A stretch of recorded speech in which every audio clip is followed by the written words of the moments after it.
अवधूत चिंतन श्री गुरुदेव दत्त. श्री स्वामी समर्थ. आपल्या चॅनलमध्ये सर्वांचे स्वागत. आजचा आपला विषय आहे तारक मंत्राचा संपूर्ण अर्थ. चला तर मग व्हिडिओला सुरुवात करूया. अक्कलकोटचे स्वामी समर्थ हे दत्तात्रेयांचे अवतार मानले जातात. असहाय्य, तेजहीन, दुर्बल झालेल्या समाजाला त्यांनी भिवू नकोस, मी तुझ्या पाठीशी आहे, हा दिलासा दिला. खुद्द स्वामी आपली पाठराखण करत आहेत. हा दिलासा आजही भक्तांना जगण्याचे बळ देतो.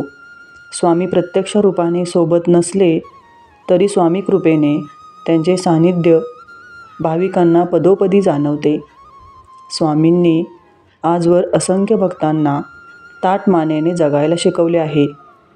आजही तारक मंत्राच्या रूपाने स्वामींचे प्रासादिक शब्द भक्तांना जगण्याची उर्मी देत आहेत.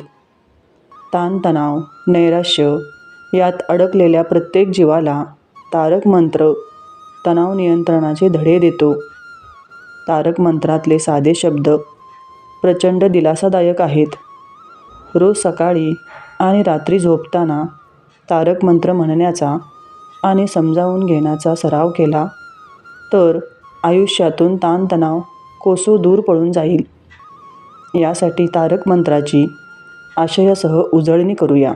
निशंक हो, निर्भय हो मनारे, प्रचंड स्वामी बळ पाठीशी रे. अतर्क्य अवधूत हे स्मरणगामी, अशक्य ही शक्य करतील स्वामी. कोणत्याही कामाच्या सुरुवातीलाच मनात शंका कुशंका आणून उपयोग नाही. सुरुवात आत्मविश्वासानेच झाली पाहिजे. त्यासाठी मन निर्भयी असले पाहिजे. भीती कशाची आणि कोणाची व का ठेवायची? कारण खुद्द स्वामीबळ आपल्या पाठीशी आहे. म्हणून हे मना, सगळे तर्क कुतर्क बाजूला सारून कामाच्या ठिकाणी एकाग्र हो. आपण प्रयत्न करायचे, बाकी फळ काय द्यायचे हे स्वामी बघून घेतील. जिथे स्वामी पाय तिथे न्यून काय, स्वये भक्त प्रारब्ध घडवी ही माय. आज्ञेविन काळ ना नेई त्याला, परलोकी ही ना भीती तयाला.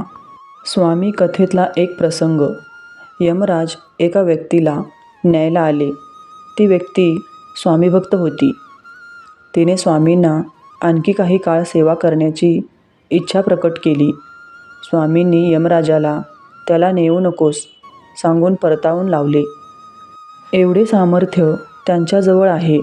आपला काळ कधी यायचा हे स्वामी ठरवतील. आपण आपल्या कामात स्वतःला झोकून घ्यायचे, म्हणजे जिवंतपणीच काय तर मरणोत्तर प्रवासही सहज पार पडेल.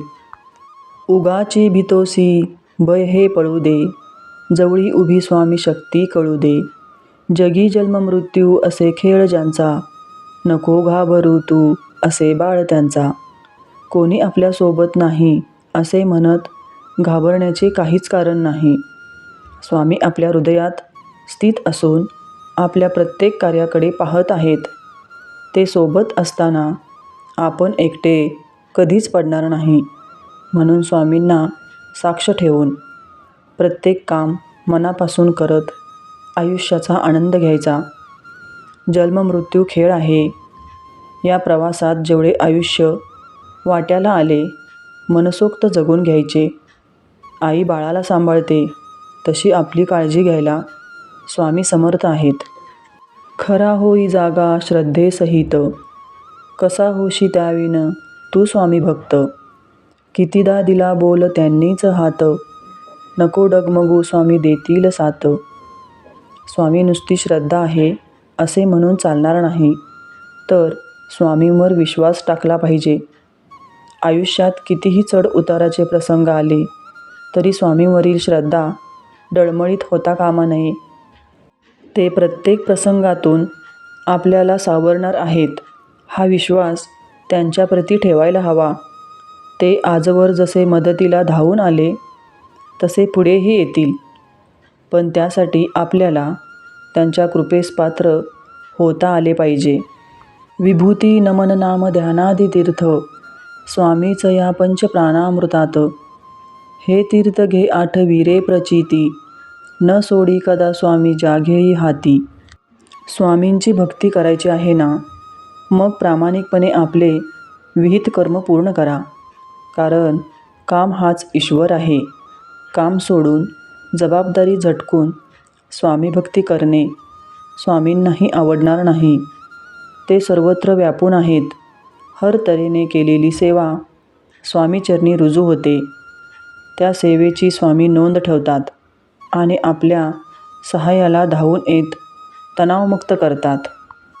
व्हिडिओ आवडल्यास लाईक, शेअर आणि सबस्क्राईब करा. कमेंटमध्ये श्री स्वामी समर्थ लिहायला अजिबात विसरू नका. धन्यवाद.